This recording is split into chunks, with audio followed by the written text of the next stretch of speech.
வணக்கம்ங்கோ. ஒருத்தருக்கு கடை வைக்கிறோம்னு சொல்லி என்னை வந்து ரொம்ப இது பண்றாருங்க. நீங்க வாங்க வந்து கொஞ்ச நேரம் கூட இருந்து வித்து கொடுங்க. நீங்க வந்து ஓபன் பண்ணி வித்து கொடுத்தீங்கன்னா நல்லா இருக்கும்னு கேக்குறாருங்க. நான் சொன்னேன், போயா நீ உன் கடையில வந்து வித்து கொடுத்தா எனக்கு என்ன கிடைக்குது லாபம்?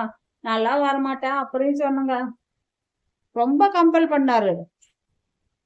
என்னடா நமக்கு வேற இவ்வளவு அதிர்ஷ்டம் கிடைச்சிருச்சு அப்படின்ட்டு நானும் போய் வித்து சேல் பண்ணலான்னு போனேங்க.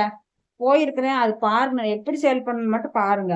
ஆனா ஒரு ஒண்ணு மட்டும் இருக்கணுங்க. என்னன்னா அவரு 10 பைசா தரேன்னு சொல்லியிருக்காருங்க. ₹1 வித்தா 10 பைசா எனக்கு தரேன்னு சொல்லியிருக்காரு. எனக்கு அது போதுங்க. அதுக்குத்தான் போய் அங்க கொஞ்ச நேரம் நின்று நானு சேல் பண்ணலான்னு போனேன். அதுக்குள்ள இன்னொரு பையன் வந்து இருக்கிறாப்படி, எங்களுக்கும் வந்து வித்து கொடுங்க அப்படிங்கிறாப்படி. என்னடா வம்பா போச்சு. இது எத்தனை பேர்த்துக்குங்க நான் வித்து கொடுக்க முடியும்? ஏதோ கொஞ்சம் பேர்னா பரவாயில்ல வித்து கொடுக்கலாம். அத்தனை பேர்த்துக்கு நான் எப்படி வித்து கொடுக்க முடியும்? இது வேற பூனைக்குட்டி வேற கூட கையில் இருக்குது, சின்ன பூனைக்குட்டி. அது வெளியே போறப்ப தூக்கிட்டு போலின்னா என்னால ஒண்ணும் பண்ண முடியாது.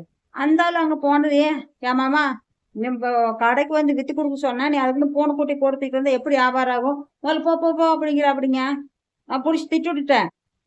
நீ என்ன இப்படி பேசிக்கிட்டு இருக்க? வர சொன்னில நான் அப்படித்தான் பண்ணுவேன், பூனைக்குட்டின்னு தான் வரும் அப்படின்னா கோவம் வந்துருச்சுங்க. வீடியோ எடுக்காது ஒண்ணும் எடுக்காதுன்னு சொல்லிட்டு அப்படிங்க. ஆனா இருந்தாலும் நான் வித்துருக்கிறேன், கொஞ்சம் பாருங்களேன் அத. சரிங்களா?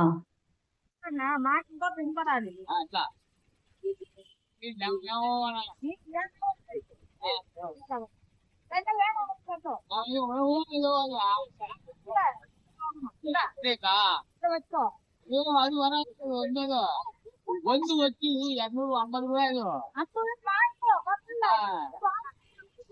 అయ్యో అంటున్నాడు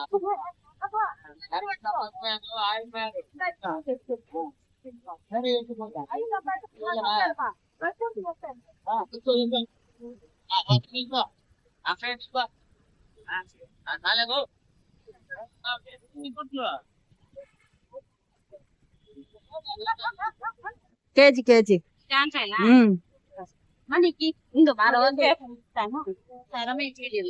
கொய்யாக்கா வாங்குறேன். அப்படியே நான் வந்து இது வித்துக்கிட்டு இருந்தேன் பாருங்க. பூனைக்குட்டி இருக்குது கூட. ஜம்மு குட்டிடா இது. அச்சோ பாருங்க போட்டோ